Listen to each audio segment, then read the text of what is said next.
What's going on, everyone? So, 2 games in a row now, the Los Angeles Lakers have really struggled on the defensive side of the ball. Chicago gave everybody basically the blueprint on how to beat the Los Angeles Lakers. A lot of people tried to say it's just one game, guys are coming back, yada, yada. I get it. You want to kind of try to make the argument, you want to kind of justify the game. I said, watch Orlando do the same thing. And Orlando did the same thing. Orlando controlled that game start to finish. Lakers, yeah, I know that they were up by 2 at halftime. They had 20 free throws in the first half, right? Let's be honest. 20 free throws in the first half. If they had 10, they probably getting smacked by half. The game might be over by halftime. Because not only is, let's say a 10-point difference, so now you're down 8, but it stops the momentum. It stops the flow for Orlando when they're making, they're creating all this offense and getting whatever they want, and you're just stopping their momentum every other possession. It hurts, right? That game might have been over by halftime if you're the Lakers. This was not a good game by any stretch for the Lakers. Now, this is 2 games in a row. Now, look, I don't think anybody thought the Lakers were going to be the best defense in the league. I know the Lakers were like top 2 for like a month and a half. A lot of time. Orlando, actually, I don't believe this year, but the last 3 years have had like a month stretch where they've been like the number 1 defense in the league, right? Like they've had stretches. Teams go on stretches, right? Teams go on runs where they're, one of the top 3 offenses for, 2 weeks or a week or whatever, or best defense or whatever, right? Lakers, the conversation has always been, can they at least be serviceable enough? Can they be middle of the pack? Right? Can they be a top 12 defense? Right? Look at a team like the Denver Nuggets. Right? Denver, they won the championship. They were 15th in defense during the regular season. They were the second worst in the playoffs. But they were so good offensively and such a well-oiled machine offensively, they just ran through everybody. So the idea was like, okay, if the Lakers could be, best offense and like a serviceable defense, like just don't be the worst, then you're probably going to win some games, right? And there are matchup concerns and there are holes. But the problems that we've seen these last few games have been very prevalent all season long. I've talked about them all season long, right? Lakers having these perimeters didn't just come out of nowhere, right? Like the Lakers were one of the worst perimeter defenses for, the first 20 games or whatever, right? And now you don't have Anthony Davis to lock down the interior. So teams are playing this inside-out game. Teams are pressing the Lakers. Lakers all season, even when they were the number 2 defense in the league, they were still 6th worst in transition defense, right? So they were just taking care of the basketball better and like limiting those type of opportunities. But then you got a team like Chicago that's like, hey, run and gun off of misses, off of inbounds, off of transition, right? Attack them on the inside, knock down the occasional 3, which forces the Lakers out. What did Orlando do? They played an inside-out game. Lakers were packing the paint, the inside out to their big physical forwards and centers, kicked it out. Again, Bulls have, Zach Collins, who was killing us. And they have Nikola Vucevic, who were killing us. Both guys can pass out of the double team, right? And then guys on the outside started to hit shots, which forced the Lakers to spread the floor. And then they were able to attack the inside.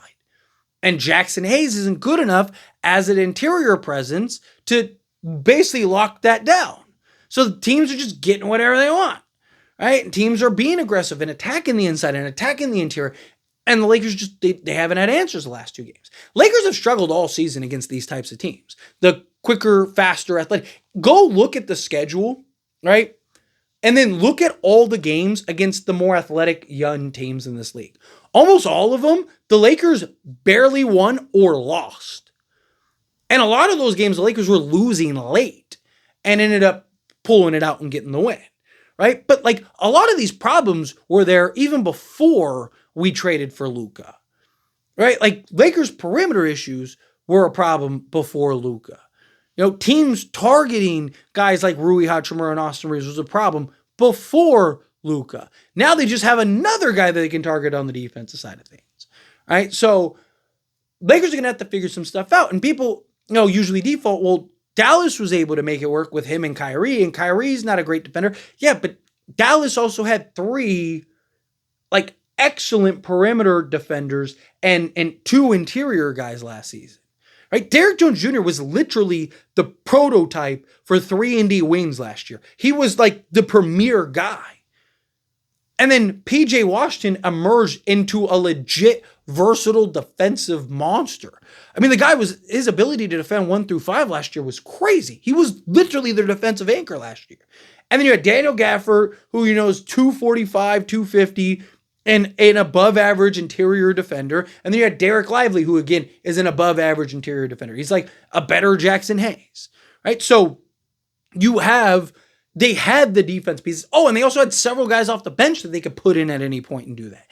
Lakers have always, all season long, have had a lot of just one-way guys, right? Guys that are really good offensively, not great defensively, or really great defensively, but not great offensively. But when you watch the Lakers, right, and their recent success, they didn't have guys, right? So you had guys like LeBron and Luka out there with like Jordan Goodwin, Dorian Finney-Smith, Jackson Hayes. Or you had Luka and Reeves. And who were they starting? Jordan Goodwin, Dorian Finney-Smith, right? Or Jared Vanderbilt even started a couple games. You had your scrappers, you had your defensive guys, and you had your 2 primary offensive weapons. And Dorian Finney-Smith and Jordan Goodwin just had to knock down the occasional 3. Jackson Hayes got to be the lob threat. Teams are also preparing for the interior. They're preparing for that lob threat. Right? Teams now are making the adjustments. Teams are paying attention. The scouting report's out. You know who else is dealing with this issue? Cleveland. Cleveland's dealing with this issue. They've hit some slides and have had some struggles recently. Right? Like, Chicago gave the blueprint. It's what I said after the game. I was like, teams are going to copy that now. And guess what they did? They did. Right? Teams were worried about Anthony Davis before. Right? So what were the Lakers' biggest defensive problems earlier in the season? Wasn't interior, it was perimeter. And teams were just jacking up 53s a game against the Lakers. Why? Because the Lakers couldn't defend the perimeter. And you didn't want to go inside because Anthony Davis is just going to eat all of that up.